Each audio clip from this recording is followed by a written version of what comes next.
Hi everyone, my name is Simon Squibb and this is our first podcast today on luck. And as an entrepreneur myself who's been successful, I do find it fascinating to talk about a subject that I think takes away from people that have been successful in some people's minds. The word luck does seem to have, in many respects, a negative connotation, but I believe it's the single biggest reason that people are successful. So I'm new to the podcasting game, and so there will be some mistakes in this first ever episode. And because of that, I didn't want to embarrass myself in front of any guests I didn't know. So I asked my wife and previous business partner, Helen Griffiths, to be the first person that I interview today to help discuss the subject of luck and test my hypothesis that luck is a skill that you can learn and it's not something that happens to you, and look at things such as, does hard work equal success, or does a lot of luck with a little bit of hard work equal success? So that's the premise of this podcast, and hopefully it's the first of many interviews. But as I said, the first one was going to be rough. For me, as someone who's never done a podcast before and never really talked about this subject before, so I've asked Helen to be my guinea pig, and I also think she's got a lot to say on the subject. So let's get going. So the format I'm going to start on these podcasts is to open up the floor to my guest and ask them to tell the audience a little bit about themselves. So Helen, maybe you could do that. Sure. My name is Helen. I am currently a kinesiologist, which is a holistic therapist. So I work one-on-one with clients and I help them with a lot of stress-related issues. This is sort of my second career. So originally I started out as a graphic designer and I suppose a branding designer as well. So when I set up a company many years ago, that basically was a creative agency, and we sold that a few years ago. So that was my first sort of career. And before that I was at art college in London. And now kind of gone full circle. I'm back in London, but this time I have a 2-year-old and I'm sort of working part-time as a kinesiologist. So I suppose that's where I am now. Okay, and what do you, when you look back at your career, what do you see as kind of the highlights of your career? I think that's an interesting one actually. Highlights of my career, I think they're probably the more personal things, like the personal breakthroughs that I experienced. So maybe going into things feeling like I can't, with a sort of negative self-belief of I don't think I can do this, and then actually coming out the other side and being like, oh, I could actually do that. I think those were the things that feel more memorable than something like selling our business, which of course was an amazing achievement, but somehow maybe the things that feel a little more personal, a little bit more, where you're more vulnerable perhaps, maybe those were a bit more memorable for me. I think it's interesting that you use the word achievement when talking about selling a business. Now, of course, you're an unusual guest because I know quite a lot about you, but I think it's interesting wording. Equally, you're an unusual guest because you've heard me talk a lot about this concept of luck and how important I think it is. But when you say achievement, how do you frame that when it comes to, say, selling the company that we built together? How do you see it as an achievement? I suppose it feels like a validation of a lot of time. I wanted to say hard work. I think maybe that's I guess it was a lot of hard work. But I suppose, it feels like a real validation of time and commitment that you've put into something. And I suppose it's validation that you've done something right. But I think my initial thing that came to mind was like, validation of my hard work. But actually, I don't think that's necessarily true because it wasn't down to my hard work necessarily. So that's an interesting one to think about actually. I think the concept of hard work also is thrown around. I think I've even said it myself in my early career. working hard will equal success. And I think we can validate that because we can say, oh, we worked hard and therefore we have been successful, therefore the two correlate. But it's just not true, I don't think. I know a lot of people that work very hard and you could argue deserve success and haven't had it.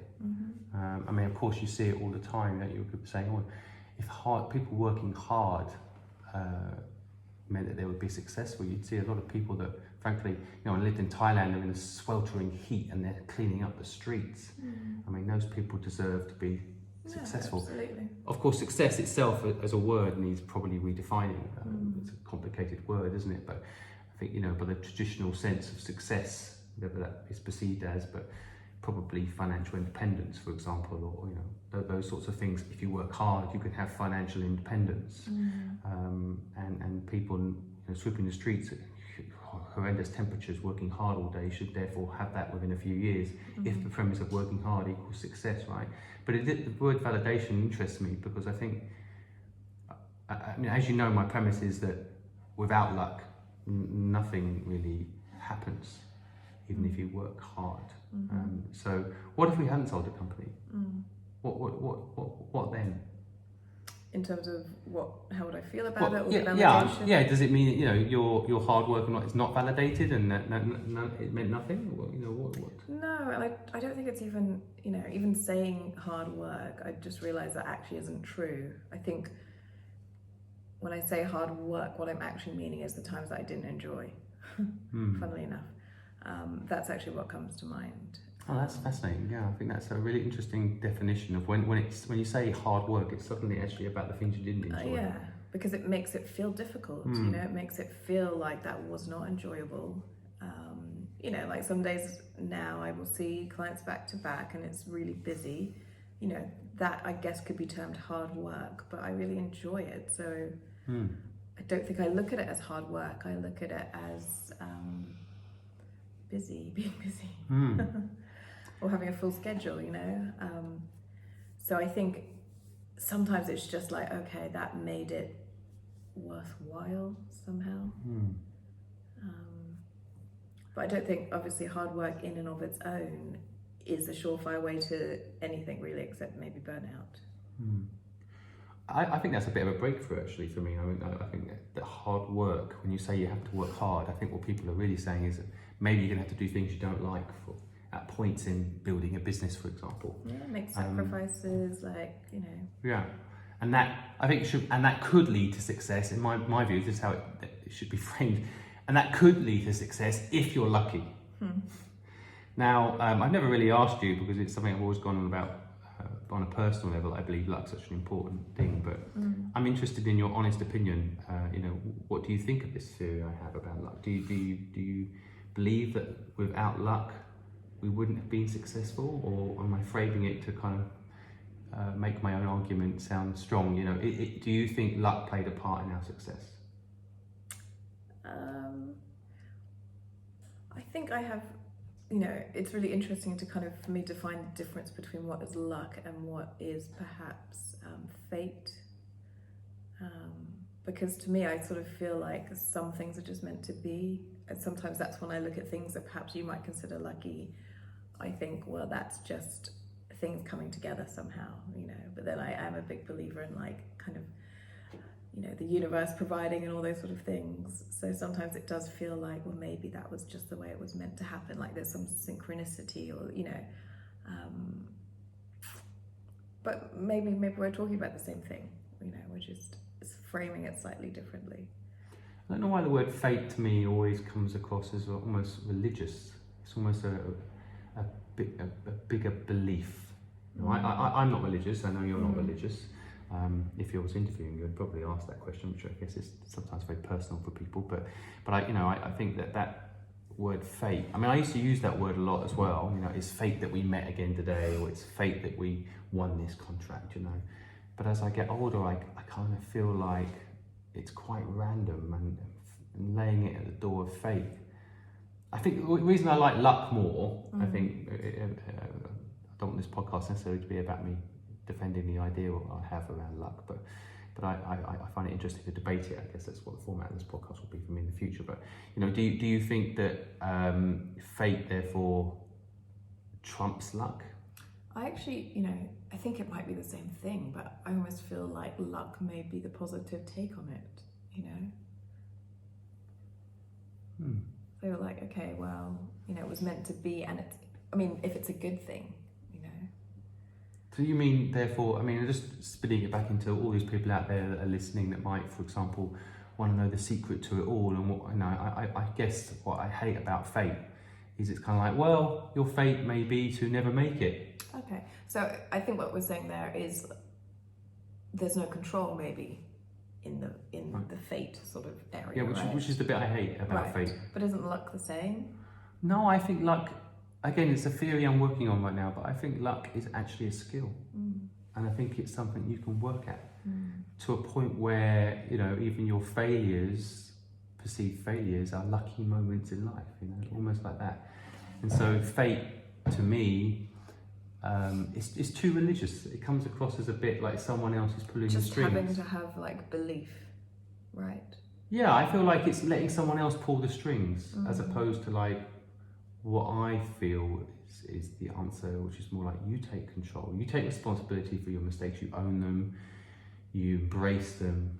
Of course, hindsight's a wonderful thing. I can think about things that have gone badly for me, but later on I realised they were luck. Right, but you're talking about, okay.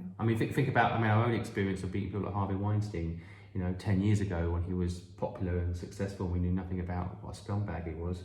But we had a moment where he was interested in buying into our comic book, and we met him in Hong Kong. We were very excited about it, and then it didn't go anywhere. It all fell apart, and we felt unlucky at that moment, right? I know I did. And then later on in life, I'm like, thank God we didn't do a deal with that scumbag, and therefore I feel lucky that we didn't make our success, from working with someone like that. So some things are clearly bad luck. So is it fate that we didn't get a comic book deal done with Harvey Weinstein, or bad luck, or good luck? Just depends on your point of view, I suppose. So, okay, if you look back at your life, this is part of what I want to make these podcasts and ask people in the future is, if you use the word fate, which is fine. I'm going to push the concept of luck a little bit harder over time, but I won't push you too much today. But you're looking back in your life, what moments do you think were fate stroke luck? I almost feel like every person that has come into my life is a moment of fate or luck. Any examples? Any real life stories that you can share? I guess there's us, obviously, but perhaps that's not the one to talk about now. You mean us meeting? Right. Right. Well, yeah, that's probably a bit too. Well, I don't know if people want to hear that story, and we can always do a story on that one another time. Helen and I, of course, work together, so it's we started a business together, but we also started a romantic relationship at the same time. So it's quite an interesting one. But outside of our encounter, what other moments do you think were lucky in your life, or fate played a part in getting you where you are today?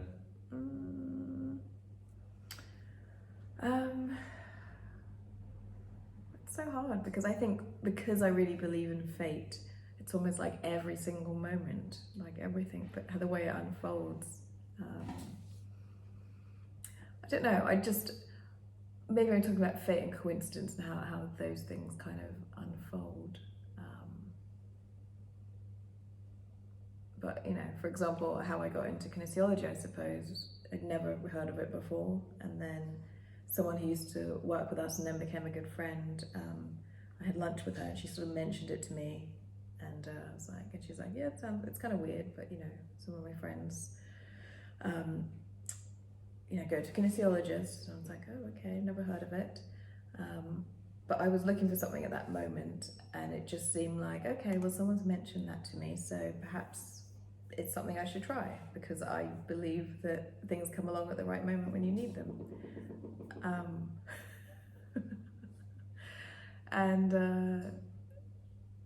So I guess that, you know, my new career as a kinesiologist basically unfolded from that point, you know. And I suppose I felt like things just aligned because I was able to get an appointment with this kinesiologist who was, you know, fully booked for sort of months. He started teaching just 2 weeks after I saw him. And then lots of other, you know, I met some really nice people along the way who helped me kind of continue when at times I felt really frustrated and wanted to stop. So yeah, those to me felt like just things aligning, like making it possible for it to happen. But who knows, maybe I was creating my own luck by taking leaps of faith here and there, you know. Yeah, I mean, it's interesting to discuss the kind of concept of fate intersecting with luck. I mean, I see them as very different things, and the example you make is a good one, but you could argue, you know, you were at that point when you discovered kinesiology as something you wanted to do, you were lucky enough to be in a financial position where you could stop running your own business. You had your own business at that time with me, and you could go and explore this new thing that you were interested in, which took you 5 years plus in training. I mean, you're still training today in it, and I think it's, you know, one of those things that, you know, fate. Yes, you found these people and you found this thing that you liked. Equally lucky that you were good at it, and lucky you were in a financial position to be able to spend time on it and away from your normal business, right? And you could step away from your business itself that you'd grown into something that was big enough that it didn't need you every day, and you could work on this other thing. And so, you know, there's a lot of luck there, right? I mean, if those things weren't in place, then fate, all these people you met and all those things that happened, you wouldn't have been able to play it out. You would have been financially restricted, right? Sure. So that's where luck plays a part. What do you think of that? Well, I guess I wonder, is that all luck, you know? I mean, because luck in that context then sounds more random to me. Like, is it something that I created so that I could get to that point? You know, I didn't know that that's where I wanted to go. But yes, you know, I mean, I guess I would say, like, everything kind of aligned, you know, and it meant that I was able to make that happen. But yeah, I could see how that could also be perceived as luck. Okay. Well, folks, this is my first ever podcast creation, and I'm here with Helen Griffiths, kinesiologist and entrepreneur, and she shared her thoughts with me around luck, challenged my personal hypothesis around luck, put fate in there as a word to think about, and I hope that you perhaps found this interview useful today. It's the first of many, I hope. It's my project for 2020 to talk about luck a little bit more with people that have had a lot of luck and get their stories and their insights into luck. And I want to thank Helen for her time today. She's given up her time when she's actually making us dinner, and our little boy is asleep in his pram and has just woken up. You may have heard a few bop bop bop sounds during this podcast. That was our son farting. And I've also videoed this podcast, so we have a record of the first ever podcast creation by us. And just to prove that I'm not lying, I'm going to quickly show you on video our little boy waking up perfectly on time, as luck would have it, at the 20-minute mark, which I'm told is just the right amount of time for a podcast. So yeah, here he is, folks. He is awake. Hi, Aiden. Thank you for waking up just on time, buddy. How are you? So from me, Aiden, my son, and Helen Griffiths, my wife, I want to thank you for listening to the first ever podcast on the subject of luck. And we'll look forward to having you back to listen to another podcast another day. Thanks very much, everybody. Bye-bye. Hi, Aiden.